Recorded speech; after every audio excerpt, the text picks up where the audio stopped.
तो नमस्ते जी। यदि आप 18 फरवरी के पेपर देने जा रहे हैं तो ये गेस में ऑब्जेक्टिव लाया हूं बाबू, 100% परीक्षा में लड़ेगा। अभी तक तो मैं 20 तो ऑब्जेक्टिव गेस किया हूं जो कि हर बार बिहार मैट्रिक फाइनल परीक्षा में पूछता है। ऐसा कुल ऑब्जेक्टिव प्रथम पाली हो या द्वितीय पाली, दोनों पेपर में ऐसा कुल सवाल आपका पेपर में आएगा ही आएगा। यदि बिहार बोर्ड मैट्रिक आप 2000 फाइनल के परीक्षा देने जा रहे हैं तो ये वीडियो आपके लिए मोस्ट इम्पोर्टेंट होने वाला है। हर साल इस टाइप का ऑब्जेक्टिव आता है, हर साल। उसी में से मैं 20 गो ऑब्जेक्टिव चुन कर लाया हूं जो कि बार बार रिपीट करता है। हाँ, लेकिन ये हो सकता है मान बदल कर आ जाएगा, लेकिन सेम टू सेम यही क्वेश्चन रहेगा। तो इस बात को ध्यान रखिएगा। यदि आप इस 20 में सवाल के 20 हल कर लेते हैं तो समझिए आज ही आपका 20 अंक पक्का हो जाएगा। यदि 15 को हल करते हैं तो 15 अंक पक्का होने वाला है। तो चलिए आइए हम करते हैं वीडियो को स्टार्ट। यदि अच्छा लगेगा तो अपने दोस्तों के पास अवश्य शेयर कर दीजिएगा। ठीक है, तो आइए बढ़ते हैं पहिल का क्वेश्चन की ओर। अभी तक चैनल पर नए हैं तो अवश्य चैनल सब्सक्राइब करें और कमेंट में हमें बताइएगा 20 में आपका कितना सही हुआ। तो देखिए पहिल का क्वेश्चन, ये क्वेश्चन मोस्ट इम्पोर्टेंट और वीवीआई सवाल रहेगा। बशर्ते यहाँ पर 64 दिया है, 32 भी दे सकता है, 128 भी दे सकता है, कुछ भी दे सकता है, लेकिन बनाने का सीखिए। 64 के अभाज्य गुणनखंड में 2 की घात कितना होगी। तो याद रखिएगा ये 2026 के पेपर में ये सवाल आएगा। तो आइए 64 को गुणनखंड करते हैं। तो आप कहिएगा 2 से जाएगा 32 मर्त में, 2 ले जाएगा 16 मर्त में, 2 ले जाएगा 8 मर्त में, 2 ले जाएगा 4 मर्त में और 4 ले जाएगा 2। 32 के खंडन करने पर 64 के वॉल्यू 2 की संख्या को गया 1 2 3 4 5 6। तो इनका राइट आंसर का हो गया, डी हो गया। अगला सवाल देखिए, निम्न में कौन अभाज्य संख्या है। अभाज्य संख्या किसे कहते हैं, वो एक के पहाड़ा ले कटे ना तो स्वयं से पहाड़ा के कटे। आप कहिएगा 15, 15 3 से कटेगा, 5 से कटेगा और 15 से भी कटेगा, लेकिन अभाज्य संख्या का नियम है एक के पहाड़ा ले कटे ना तो स्वयं के पहाड़ा ले कटे। इसीलिए 15 नहीं होगा। 23 एक ऐसा पहाड़ा है जो एक से कटेगा और स्वयं 23 ले कटेगा। इसीलिए इनका राइट आंसर क्या हो जाएगा, बी। अगला सवाल देखिए, ये सवाल में मान नहीं बदलेगा बशर्ते यहाँ पर दो लगातार पूछा है का जने सम संख्या का पूछ दे तो ये भी हो सकता है। लेकिन इस क्वेश्चन को ध्यान से देखिए। क्वेश्चन है दो लगातार संख्याओं का मौसा क्या होता है। मान लीजिए दो को लगातार लीजिए 5 और 6, तो इन्हें खंडन करिएगा, 5 ले कटेगा तो एक मर्त में इसे दीजिएगा 2 से 3 और 3 से 1। मौसक मतलब होता है जो दोनों में मिल रहा है, तो दोनों में का मिल रहा है, तो आप कहिएगा एक मिल रहा है। तो इसीलिए इनका राइट आंसर का हो जाएगा, बी हो जाएगा। अगला 4 नंबर सवाल देखिए, निम्नलिखित में कौन अपरिमेय संख्या नहीं है। इसका मतलब बताना है कौन परिमेय संख्या है। √3 एक अपरिमेय संख्या है। √2 ले √2 कट जाएगा, हम लोग के पास क्या बच जाएगा, 2। ये भी अपरिमेय संख्या है, ये भी अपरिमेय संख्या है। तो हम लोगों के पास क्या बच गया, 3 1, बी ऑप्शन सही हो जाएगा। अगला 5 नंबर सवाल, प्रथम पाली हो या द्वितीय पाली में पेपर में ये सवाल रहेगा, इसे थोड़ा ध्यान से करिएगा। दो परिमेय संख्याओं के बीच कितनी परिमेय संख्या निकल सकती है। तो याद रखिएगा अनंत निकल सकती है। कितना निकल सकती है बबुआ, तो याद रखिएगा अनंत परिमेय संख्या निकल सकती है। अगला 6 नंबर सवाल देखिए, एक एक पूर्णांक एम के लिए सम संख्या बताना है। जहां एम है वहां पर एक धरने पर यदि सम संख्या आ जाएगा वही आंसर सही है। यहाँ पर एक प्लस 2 करिएगा तो 3, 3 एक कैसी संख्या है, विषम संख्या है, इसीलिए एन ऑप्शन नहीं है।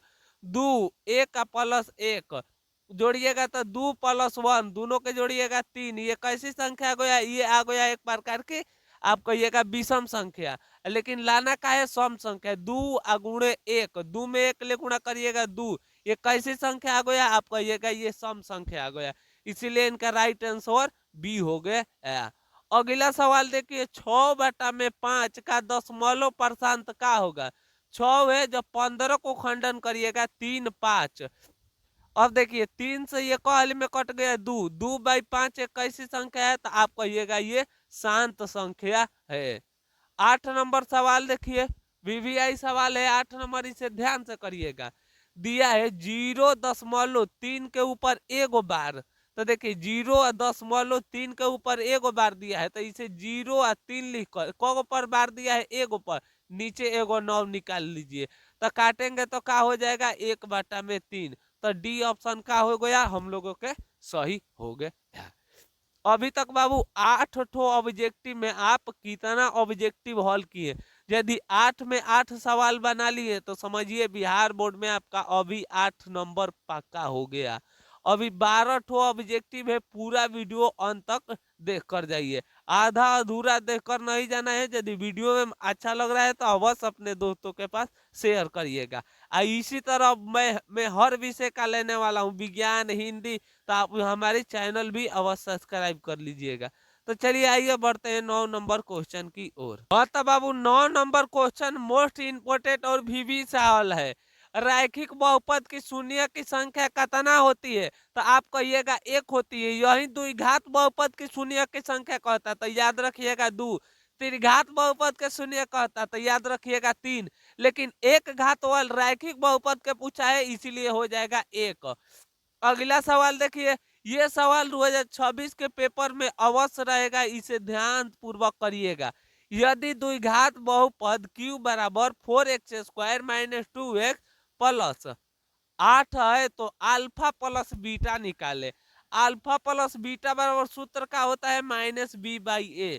बी का मान का दिया है माइनस, सूत्र वाला बी का मान दिया है -2, ए का मान कितना दिया है 4, माइनस माइनस का हो जाएगा प्लस, 2/4 काटिएगा तो कितना हो जाएगा 1/2। तो 1/2 कहाँ पर है, तो आप कहिएगा बी ऑप्शन सही हो गया। इस सवाल को मैं ऐसा कुछ सवाल इस गरीब में बहुत करा रहा हूं, क्योंकि ये पेपर में ऐसा सवाल आने वाला है।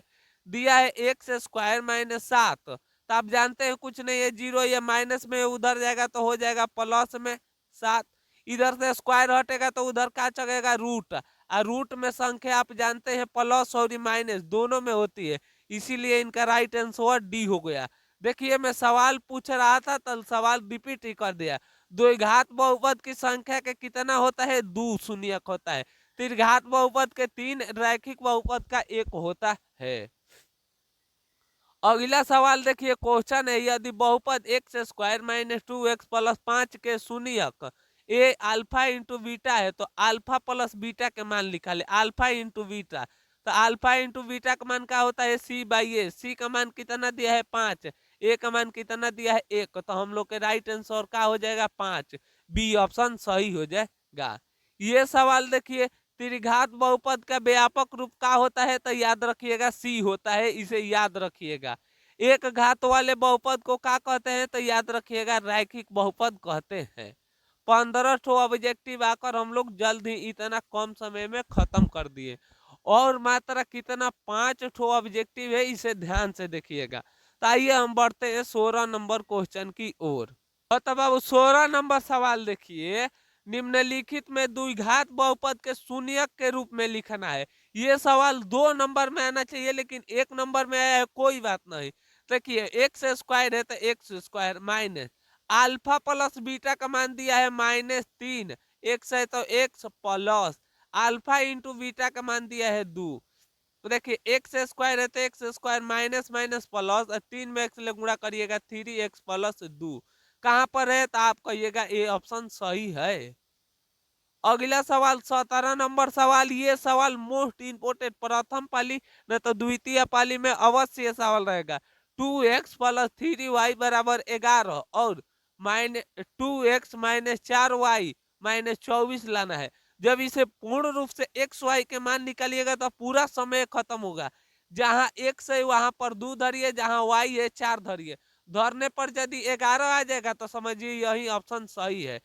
देखिए 2 है तो 2, x के जगह पर करना धरना है 2 प्लस 3 है तो 3, y के जगह पर करना धरना है 4, करिएगा तो 4 + 12 जोड़िएगा तो कितना हो गया 16, लेकिन लाना कितना है 11, इसीलिए ए ऑप्शन कैंसिल करिए, बी ऑप्शन ट्राई मारिए।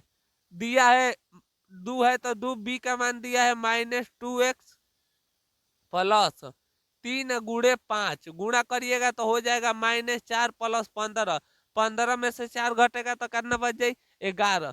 तो 11 ये इसका मतलब ऑप्शन आ गया, यहाँ पर भी 11 आ गया यहाँ पर, इसका मतलब बी ऑप्शन का हो गया सही हो जाएगा।